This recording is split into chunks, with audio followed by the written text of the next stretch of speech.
Okay, we are in David's lab now, and so David's got a pretty cool setup for us here, complete with a fish and everything. Well, welcome to this operational technology business network incident response project. Don't say that too fast, but we're excited to basically show you what we have provisioned in a lab environment, where we have two key goals in this compromised network. And number one goal is to go radio silent to the attacker that currently has command and control access to this infrastructure. Okay, right, so got it. Goal one, go radio silent.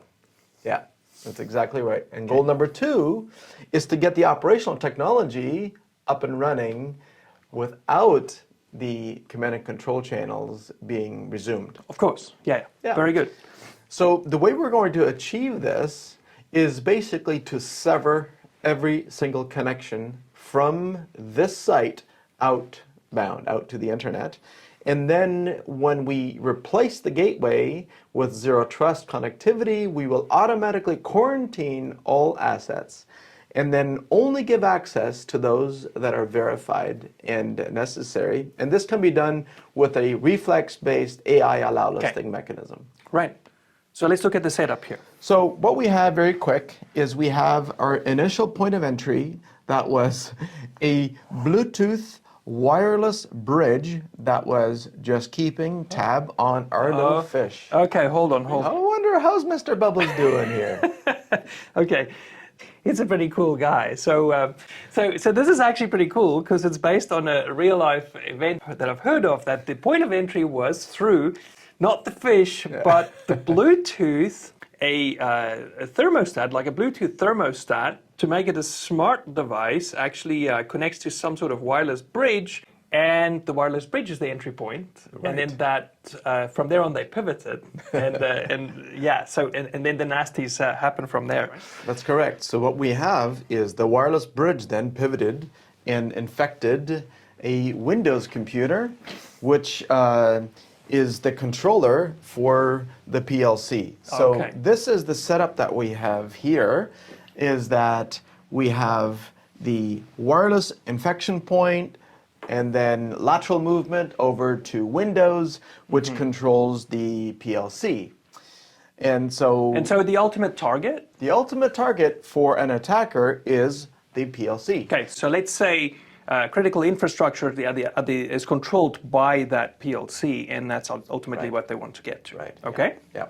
So if the attacker can stop this, either with a denial of service or infect it, then they have a chance for a ransom or for a demand of some kind. Right. But let's up the game a little bit, right? Let's say that it's not just control or destruction of the PLC. Let's say it's also data exfiltration, either intellectual property that gets stolen by a nation state or whoever. Or a competitor. Sure. Or That's right. for extortion. So, and if either of the two things, like when the C2 connects and you can actively exfiltrate data, then we say that this would put it into a game over state for what we're trying to protect here, okay? That's exactly right. So in addition to the critical infrastructure, we also have obviously a managed switch, and we have a status quo gateway. And we've color-coded the cables here to indicate that the red is the internet connections and yellow and green are internal connections. Okay. And then we have the star of the show, which is the guy we're going to turn on here in a minute, which is the Zero Trust Gateway that's running ADAM1. So it's not about hardware because it's exact same hardware, but this one runs the ADAM1 software, and we'll connect that in a moment to show what happens to the command and control connection as we do that. Okay, so let's get to some more fun stuff. Do you have the C2 up and running yet? I have the C2 up and running. Let's take a look. Okay. So what we have here is two implants. I created an implant that runs over DNS, and I created an implant that runs over HTTPS directly to an IP address that would not use DNS. Ooh, nasty. Yeah. The cool thing about the DNS-based one is that it actually has no persistent connection out to the internet. Okay. So if you're only looking at stuff that goes onto the internet and back, this will not register anything because it does all of its command and control activities through DNS text record questions and waiting for the command and control server to respond. And therefore, it's super stealthy if the environment isn't very carefully observing and protecting via DNS. Right, right. But the other one is that even if DNS is being carefully monitored, and there is a DNS traditional firewall, it just doesn't bother using it. It just uses TCP port 443, so it hides amongst all the other HTTPS traffic and isn't obvious. So we have both implants running right now on this particular device. So this is the controller here. So we're saying here that this is the controller for the PLC over there, right? That's right. Okay. So this here is just running a packet capture on the command and control server to show that there's traffic coming in. Right. But if I take a look here at sessions now, I am now showing a live session of a Windows computer with this username coming from that IP address. That's running right now.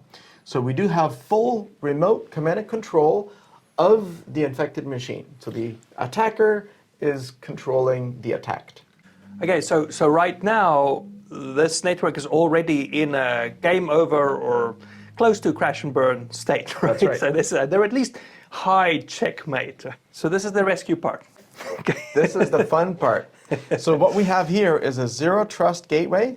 We're not compromising on any standard modern features, right? 10 gigabit layer 3 traffic processing, SD-WAN for multiple internet connections. If that's what you have, all your internal network segments are all going through this one connection, but it's not connected yet because we need to first disconnect the status quo gateway and then instead connect the zero trust gateway. Okay. Now, what we want to do is immediately take a look and see if we have achieved goal 1, which is to sever all connections. Let's see what happened. All of a sudden, our packet capture on the command and control server just went dead. Okay. And if we take a look at our sessions now that remote session that we had connected to is now dead. Okay, fine. It's still attempting to make a connection, of course, because we haven't touched the infected device yet. So now at this point you might say, sure, anybody can disconnect a network and then it goes dead, right? Totally. But that is goal number 1, only to be followed up with the next goal, which is how do we now get things up and running? And not just get stuff up and running. It was up and running before, okay? Yes. How to get it up and running without the attack continuing, because it will not be running much longer, right? Okay. Exactly. That's the catch. That's exactly right. Okay. So a couple of things we want to look at now.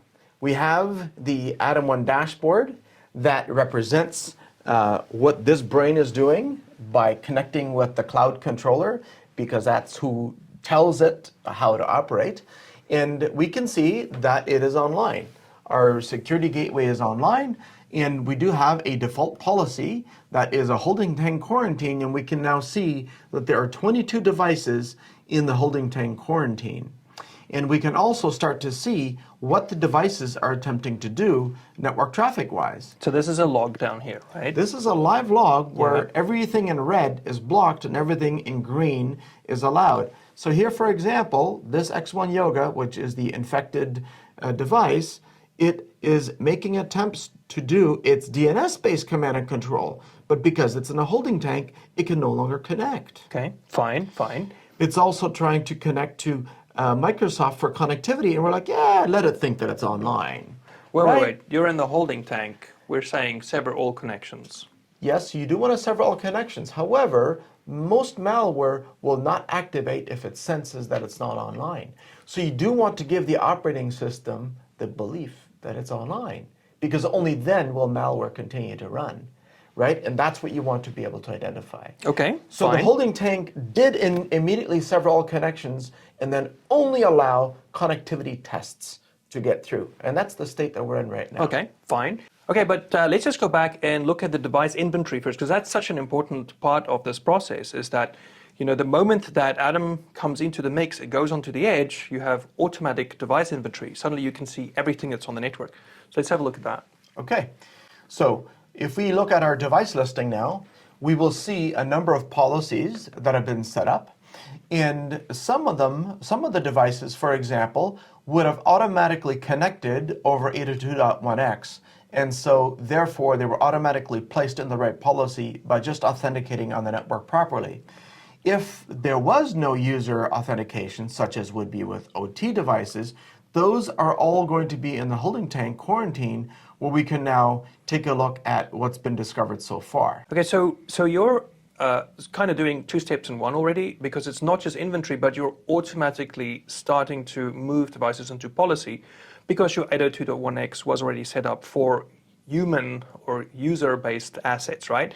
But all the machine-based assets that are those like the infected controller and so forth, that is still sitting in the holding tank, waiting for you to apply where it's supposed to go. Okay? That's exactly right. All right. That's exactly right. Okay. So now we're in a position where we do know that we have a device here on the network that is ready to be moved into a policy where it can be operating again. This happens to be the controller for the PLC, and it's in the holding tank quarantine. So let's just go ahead and move it into our Reflex AI policy. And we will just allow it to view its own log, so I can show you in a minute what it looks like, and we'll tag it as a verified asset. By making this change, we have now placed that infected computer into a policy that isn't just a static allow list or static whitelist policy. It actually dynamically verifies assets in terms of destinations, and it also absolutely positively blocks all connections that were not first asked for by DNS. So that's the enforcement called Don't Talk to Strangers. Okay, right. So let's just double check that our C2, what state it is, it's still dead. Okay. That's right. It is still completely dead. Let's check one more time. It is still completely dead. It is not able to connect. Okay, very good. Okay, so automatic inventory is done. You've identified the device that you want now. You've moved it into the policy. What should we expect to see it do right now? So what we should be seeing now is the implants still attempting to make a connection, as we can see here. It's now trying to use DNS-based connections to still reach the command and control server. But it cannot. As you can see, it's in red and it's blocked. But other destinations like office.net are automatically allowed by the Reflex policy. So what we're seeing now is that the infected device is still infected. It hasn't been cleaned yet.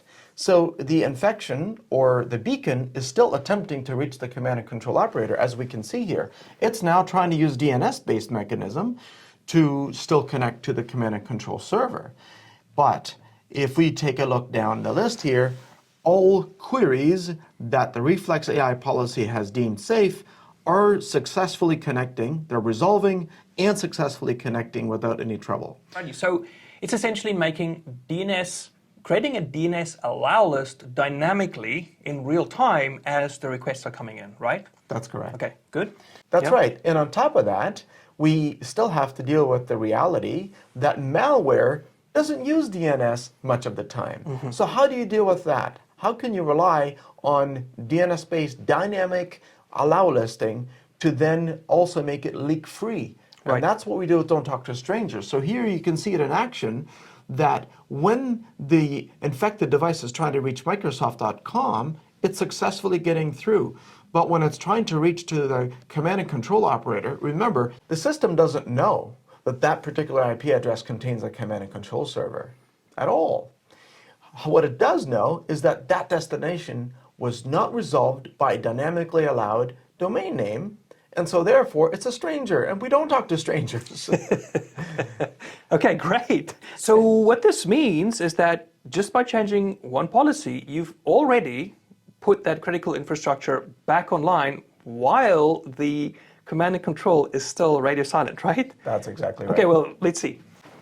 Okay, so we're going to launch a web browser and see if we can access our usual resources where we're looking to sign in to our UniCloud.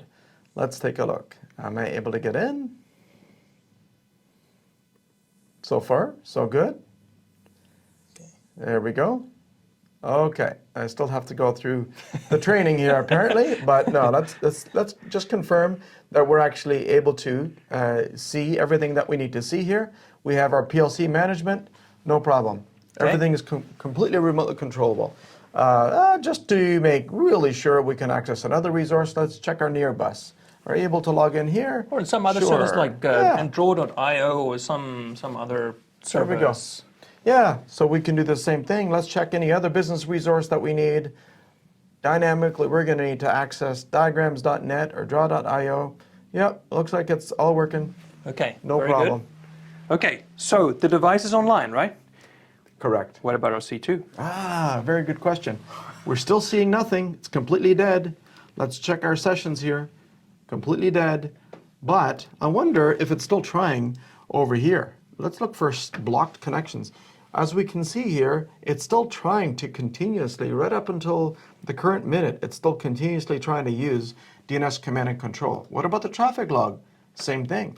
If we look at just everything that's being blocked here, we're still seeing the command and control connections continuing to attempt and never succeeding. All right.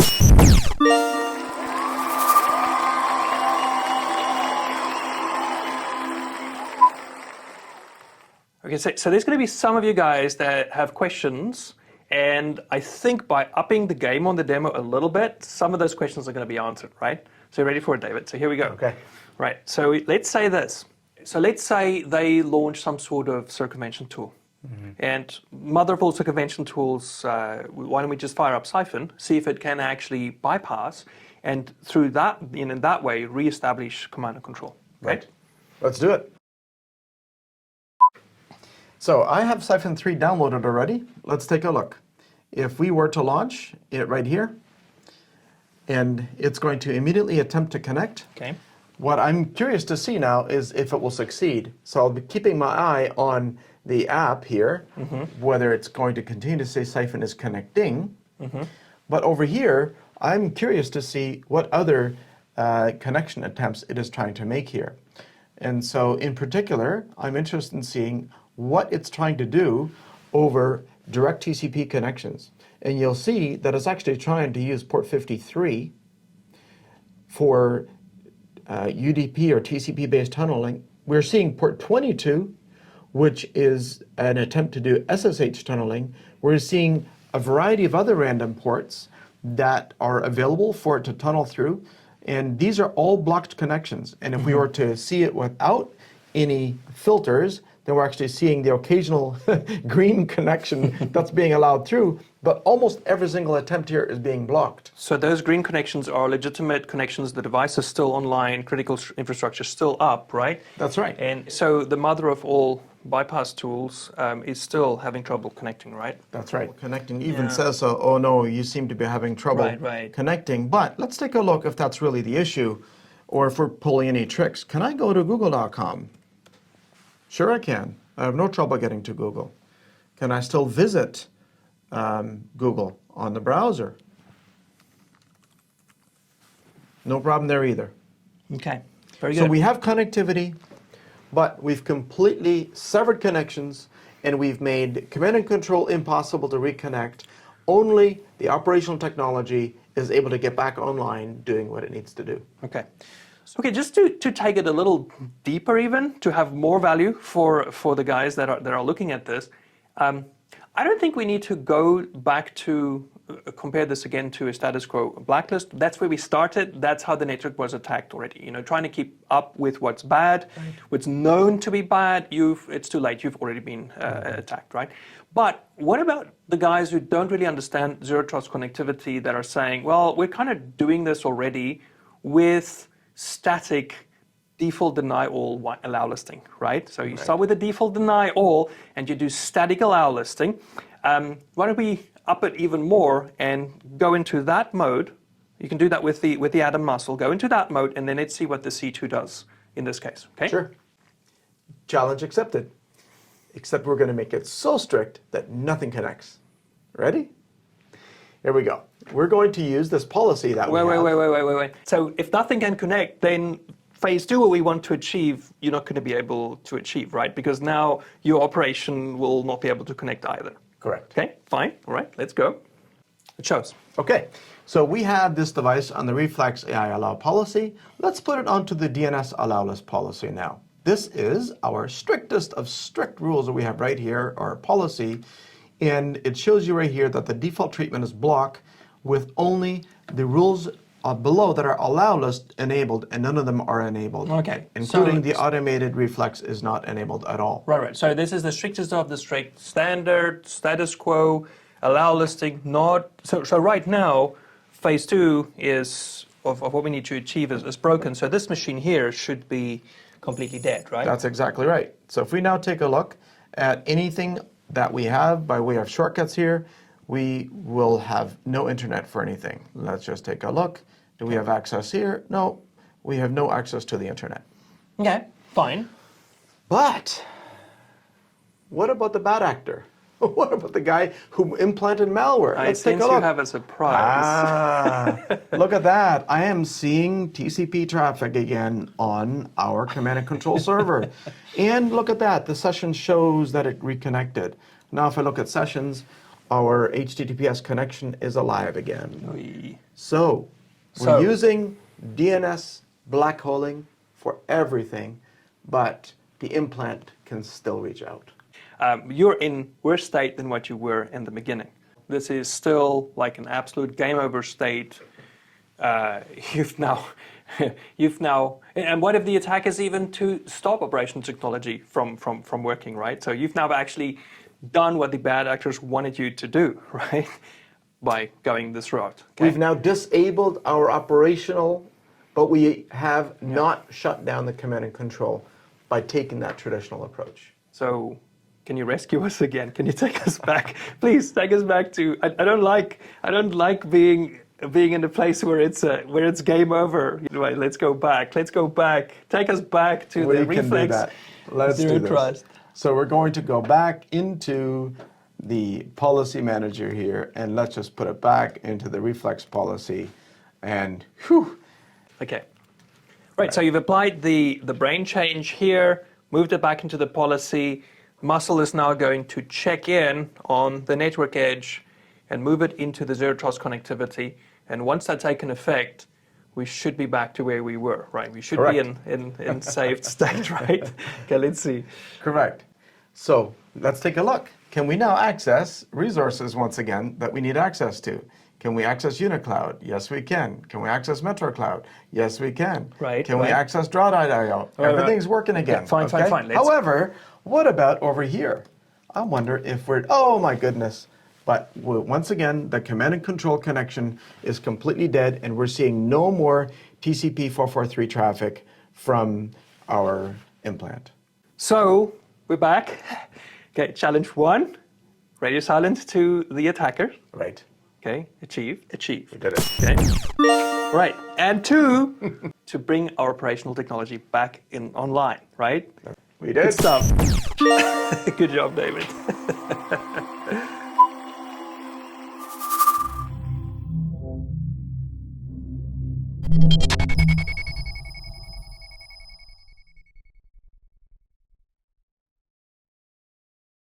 Okay, and of course, I know the question on all of your minds right now is, how about Mr. Bubbles? How's the fish? And the fish is still happy. Very happy.